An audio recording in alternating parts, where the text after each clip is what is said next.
I just learned something.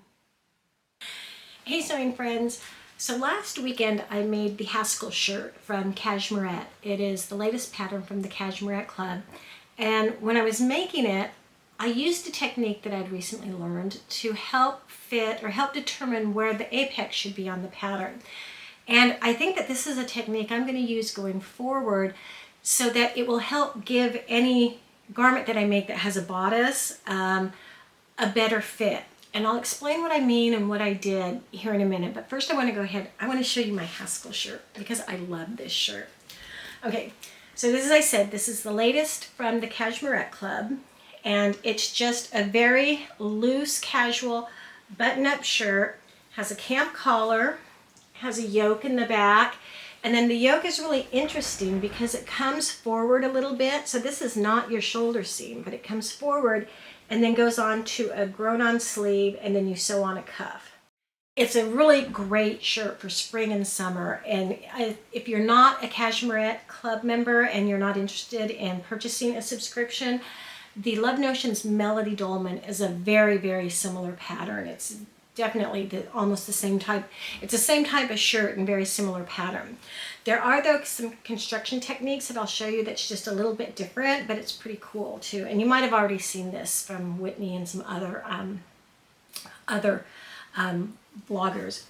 But anyhow, you know, you have the option too of adding 1 or 2 or no breast pockets. And the fabric that they suggest you use it out of is a lightweight woven with some drape. So I went ahead and used a raw silk or a silk noil. I don't know if you can see the slubbiness, the texture in this. And I think this is a great choice for this shirt. I've really been wanting to make a shirt out of raw silk. So when I saw the pattern, I knew that's exactly what I was going to do with this fabric that was in my stash. But this is a pattern that I honestly feel that, you know, just like the Rhapsody, how we all made tons of Rhapsodies. I mean, some of you guys said that you made, I think the most was 11. I think that was from Linda or Lorraine had made like 11, but we've all made 4, 5, 6 Rhapsodies. Well, I can definitely see myself making more of these because I want to make them in their suggested fabrics. They suggest silk, cotton lawn, double gauze, linen, voile, rayon, and, you know, prints, patterns. I think Izzy from Dizzy Quilts and Sews just made hers out of a really pretty floral print from, I think it was a cotton lawn, and just loved it. And well, I loved it. She had some fitting issues that she wanted to do with hers. And same here. I had made mine in a size 16 with a CD cut. And I should have done a sway back adjustment. I always do sway back adjustments. I've told you guys this in all my patterns. I don't know why I didn't. I think I let the excitement of finally finding something to make with this fabric took the better of me. So I just jumped in thinking it wouldn't make any difference. But it does, and you can kind of see this extra fabric here at the bottom.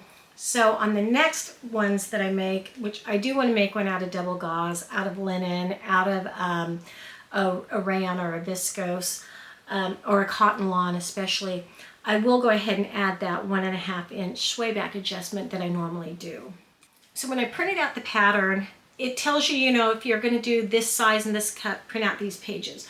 Well, I had printed out the wrong pages, and then I taped together the CD cut from bodice piece, and I'd meant to tape together the EF cup. So I'm looking at it going, I think the 16 CD, that'll still work, won't it? You know, I'm trying to talk myself out of not taking the little extra effort to print out 4 pages. I mean, come on, this is ridiculous. Finally, my senses got the better of me, and I printed out the EF cup. And then I thought, okay, I'd read something in my pattern drafting books because I'm slowly going through those, trying to absorb, and I want to start in on pattern drafting because, you know, they have the Cashmerette sloper and everyone's making the sloper, and I want to kind of sort of move beyond what I've been sewing the last couple years and start working on pattern drafting and getting better at adjustments. So anyhow, I had read something the other day and I'd written down a couple of measurements that I had done, and so I thought, let's try this out on the pattern. So I had to go and find the notebook that I was using and find the measurements. And these are the measurements that I had taken and had written down. The first one was just apex to apex. Okay, went ahead and took that measurement. The next one was from the center front, what they call the center front, and that's kind of where the collarbone is. We all have this little indention here. So you want to go ahead and go where that little indention is and go from there to each apex. Sometimes the measurement will be different because sometimes, you know, boobs are different sizes. I just added mine together and took the average of the two. Then you would do shoulder to apex. So you have to identify where your shoulder is, and you do shoulder to apex and shoulder to apex. And then if it's different, you go ahead, can add them together and take an average of the two, especially if it's more than like a quarter of an inch. I would add the two and average them out. And then the last measurement, you just put a piece of 1/4 inch elastic around to find your waist, and you just measure from your waist to each apex, right and left apex.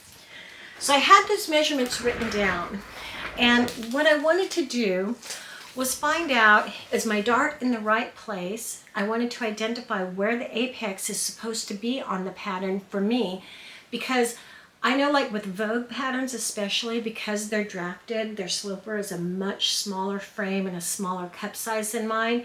You know that little circle that has the crosshairs in it, you know, that says this, you know, this is the apex, this is where the waist is. Their apex little circle always hits me like right here. I mean, almost so close to my shoulder. It's ridiculous.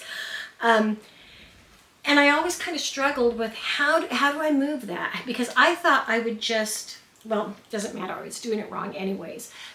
So let me go ahead and show you what I did and how I did it.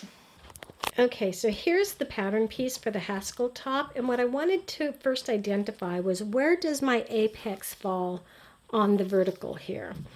And based on the measurements that I had, I could half the measurement from apex to apex. So mine was 10 from right to left apex, so half of that would be 5. So the first thing I did is I took my tape measure, and from the center front, I measured 5 inches, and then I drew this line. And I put the pattern piece up to me, and it seemed a little off. And then I thought about it, because this isn't center front. Okay, this is where you cut the fabric, and then of course you have your seam allowance, and then I thought, okay, the buttons are where your center front is. So I went ahead and measured from center front to 5 inches in, which is half the distance from apex to apex, and I drew this line as where the apex should be, or where the vertical is. So then I was trying to determine where the apex might be.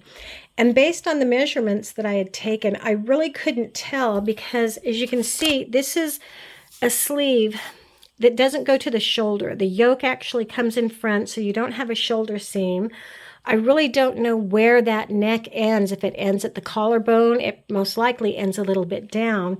So I wasn't sure where where the apex would be. So I thought, but wait, isn't the dart supposed to point to it?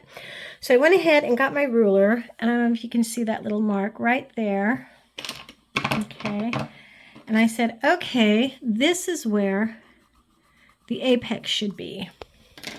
And then I put that up to me again. I put the paper up to me, and yeah, that's exactly where the apex is. And I thought, but I wish there were another way to test it. And I looked at my measurements, and I realized, wait a minute, I can do the waist to apex. And so I looked at this, and looking how it goes in here, I used this line. I thought, this is probably where the waist might be. And my waist to apex measurement was 9 3/4. So I took 9 3/4. Here we go, 9 3/4 here. And look where that ends. Do you see? Right there. So to see how accurate I was on this. I wanted to hold this piece up to my body. Now, as you'll recall, this is not the shoulder seam because the yoke comes forward, and I wanted to determine how I would lay this down. So what I used as a point of reference was this first button, because as you know, when you wear a shirt and it falls open at the collar or the lapels, you generally want the first button to go right between the breasts, right where the bra hits. And so that's what I did. I went ahead and took this, put it where I would want my first button to be, and then I lined up center front, and pulled it over. And then, lo and behold, right here is where my apex is. I can feel it. And so that is actually where that mark is. So I was real excited when everything matched up. And of course, putting this up to me and using this as my point of reference was still a little iffy. And once I made up the shirt, I went ahead and checked the darts, and they are in the right position, okay? The dart point is about 2¼ inches from the apex. They're at the right height. So I really feel confident that these measurements that I did and the way of testing them were accurate and that it worked. But that was just the first time I used it. So I wanted to test it again. And the next pattern that I'm currently working on is the Kenneton dress from the Cashmerette Club. So let me show you what I did with that pattern piece. Okay, here's the bodice piece for the Cashmerette Kenneton dress. And the first thing I wanted to do was determine the center front. Now this is actually not placed on the fold. You do have a center front seam.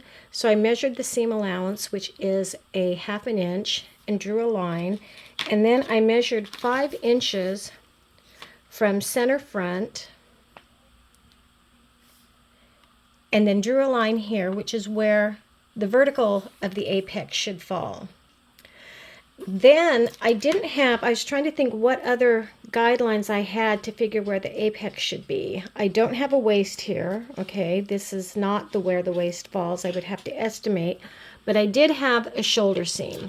So I drew in the seam allowance here and looked at my measurements, and my shoulder to apex measured 12¼ So I put the ruler here where the seam allowances meet, and then I measured down 12¼ to where it would intersect with the vertical apex. Let me see, that's a little off there. And so that is where the apex should be. And that is where the dart should point. Now originally, you can see I made an adjustment. Originally I held this up to me, and the original dart was ending here. And that was high by about, I think 1.5 inches. So then I went ahead and cut out the dart, moved it down, and put it where the apex should be. But then I thought, wow, this dart point is very close to where the apex is. And at first I thought that couldn't be right, but then I realized that this was like the size 22. I had cut out a size 16. So I went ahead and found where my size 16 dart point would end, and you can see it is a 2.5 inch distance from the apex, which falls within the normal guidelines. So I'll go ahead and hold this up to my body and see if it feels right or looks like it's going to fit right. So here we are with the pattern piece. I have the seam allowance here that I'm going to fold over.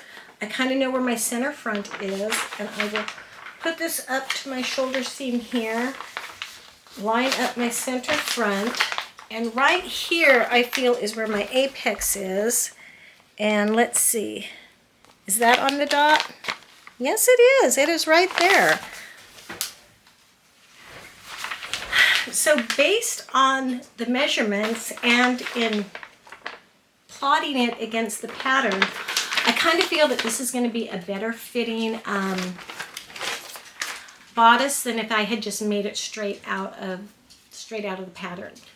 I actually plan on testing this by making a muslin for the Kenneton dress, because the fabric that I want to use is this really, I think, very pretty, really nice silk crepe de chine that I bought from Stone Mountain and Daughters over the weekend in Berkeley. And because I like this fabric so much, and it was, you know, kind of a more on the expensive end, I want to make sure that I have the best fit possible. So rather than just sewing it up right out of the pattern, I'm going to go ahead and do a muslin to see if this little adjustment that I did works, and if I think it's a bit, and if I think it's the best fit that I can get from that pattern. So if you want to see how my Kineton dress turns out and the other fabrics that I bought from Stone Mountain Daughter, go ahead and hit the like and subscribe, because that will be on my Friday Sews video. Talk to you guys later. Bye.